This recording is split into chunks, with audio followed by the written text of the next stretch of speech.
Hey everybody, James Holst here. In this short video, what we want to do is provide people with kind of a mid-season update on our experiences with the new Garmin units we've got on our Skeeter this year. We're running the 7600 series touchscreen units, and so far they've just been amazing. Now everybody thinks that Garmin's a new player in freshwater, and really what's going on is Garmin has been a dominant force in saltwater all around the world. Garmin units are pretty much the mainstay for fishermen.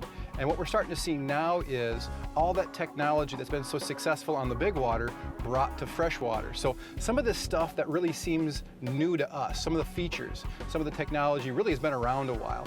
And there's been a lot of interest from people that know we have these units on our boats in how the Garmin units perform. So what we're going to do is we're going to produce a series of videos that covers everything from the different sonar views, and then of course we're going to touch on some of the advanced features. And that's what I want to talk about today.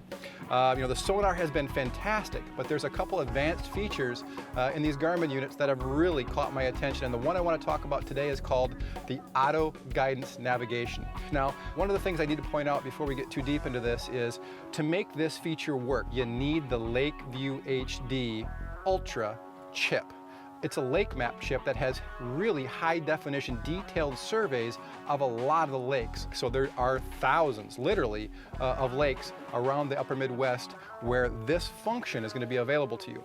So now here's the scenario that I want to present to you. Anybody that has ever used a GPS unit to navigate to a waypoint has dropped a waypoint on the map, and then pressed navigate to. And very often what happens, unless it's a straight line shot, that navigation system runs them up over dry land, across 2 lanes of highway traffic, and across a cornfield before they actually get to their destination that's really only accessible by boat.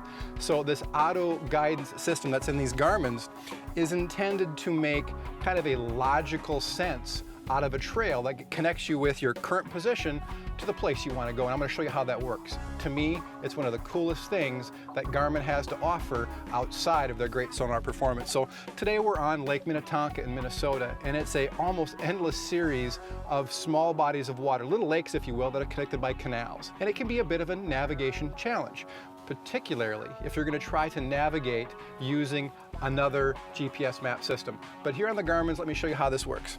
So what I'm going to do here is I'm going to kind of zoom out a little bit. I'm in Wayzata Bay right now. That's on the far east side of Lake Minnetonka. And I'm going to take us all the way over to the far west side. And as you can see, this is just hazard buoys and channels and interconnected bays. It would not be an easy scenario for any auto guidance to figure out. So our intended destination is Cooks Bay, far west side.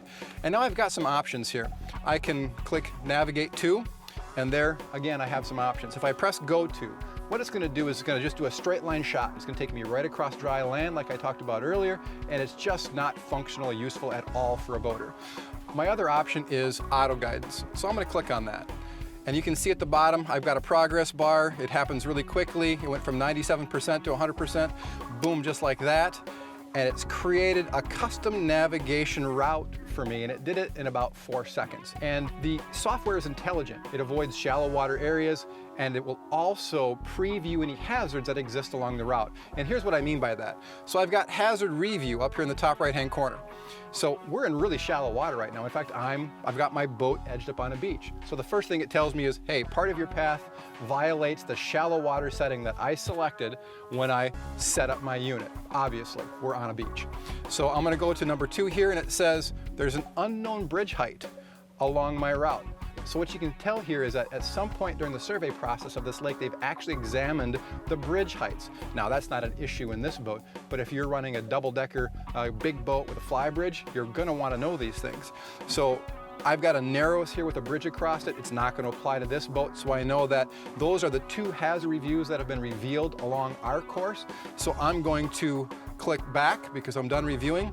And then what I want to do is I would love to go in here and kind of review, just to make sure that they didn't cut me too close to something that I want to navigate around. And this is something that I want to show and demonstrate.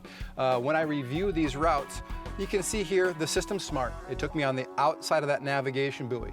But if this auto guidance was to do something that you weren't quite comfortable with, you wanted to change it, you can do that too. So I'm going to click adjust path, and now it allows me to just tap on the route, drag it out here just a little bit, See, it's going to recalculate its thinking. It's got the route up to there, and it takes me further along around that buoy.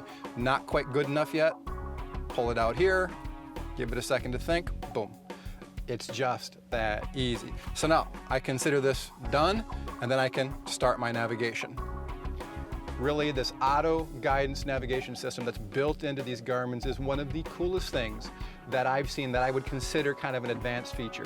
Everybody's focused on the quality of the sonar. And let me tell you, the Garmin units are as good as anything out there, and in many areas a lot better. But it's this type of extra feature that really is the cherry on top to me. So if you get a chance, get into one of your retailers, start pushing some buttons, test it out yourself. I think you're gonna love what you see.